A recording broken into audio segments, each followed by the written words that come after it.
Dog ഓണർഷിപ്പിന് നമ്മുടെ നാട്ടിൽ dog training നിർബന്ധമായിട്ടുള്ള ഒരു കാര്യമല്ല. പക്ഷെ മറ്റു പല രാജ്യങ്ങളിലും ഇത് നിർബന്ധമാണ്. സാധാരണഗതിയിൽ പോസിറ്റീവ് റീഇൻഫോഴ്സ്മെൻറ്റ് കൊണ്ടാണ് ഡോഗ് ട്രെയിനിങ് നടത്തുക, അല്ലെങ്കിൽ നടത്തേണ്ടത്. തെറ്റായ കാര്യം ചെയ്യുന്ന സമയത്ത് ചീത്ത പറയുക അല്ലെങ്കിൽ അടിക്കുക എന്നിങ്ങനെ ചെയ്യുന്നതിനെക്കാട്ടും നല്ലതാണ് നല്ല കാര്യം ചെയ്യുന്ന സമയത്ത് ഒരു റിവാർഡ് കൊടുത്തുകൊണ്ട് ആ കാര്യം ചെയ്യാൻ വീണ്ടും അവരെ പ്രോത്സാഹിപ്പിക്കുന്നത്. ഇതിനെയാണ് പോസിറ്റീവ് റീഇൻഫോഴ്സ്മെന്റ് എന്ന് പറയുക. ഉദാഹരണത്തിന്, നിങ്ങൾ പുറത്തു പോയി തിരിച്ച് വീട്ടിലേക്ക് വരുന്ന സമയത്ത് നായ നിങ്ങളുടെ മേത്തേക്ക് ചാടിക്കയറുകയാണ്. നിങ്ങൾക്ക് അങ്ങനെ നായ ചാടിക്കയറുന്നത് ഇഷ്ടമല്ല എന്ന് വിചാരിക്കാം.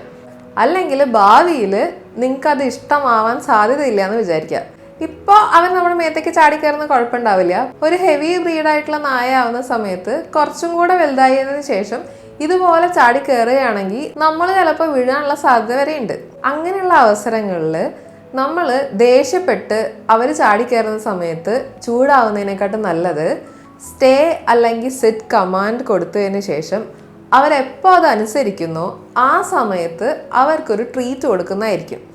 ഇങ്ങനെ എല്ലാ ദിവസവും ഈ കമാൻഡ് റിപ്പീറ്റ് ചെയ്യുന്ന സമയത്ത് മാക്സിമം ഒരാഴ്ചയ്ക്കുള്ളിൽ സിറ്റ് അല്ലെങ്കിൽ സ്റ്റേ ചെയ്യാനേ സാധ്യതയുള്ളൂ. സോ ഇതിനെയാണ് പോസിറ്റീവ് റീഇൻഫോഴ്സ്മെന്റ് എന്ന് പറയുക.